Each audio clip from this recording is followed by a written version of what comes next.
Angin puting beliung ini terjadi di Desa Payu, Kabupaten Gorontalo.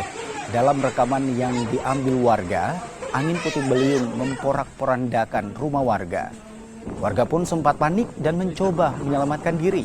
Sebagian mereka bahkan mengungsi ke tempat lain mengantisipasi angin puting beliung susulan. Dan itu yang kena Bapak Ibu, ada 5 unit rumah, rusak parahnya ada 3, tapi lebih parah itu rumah atas nama Arianto Lauje, 1 kios, 1 depot. Itu rusak parah Bapak Ibu, dan alhamdulillah tidak ada korban.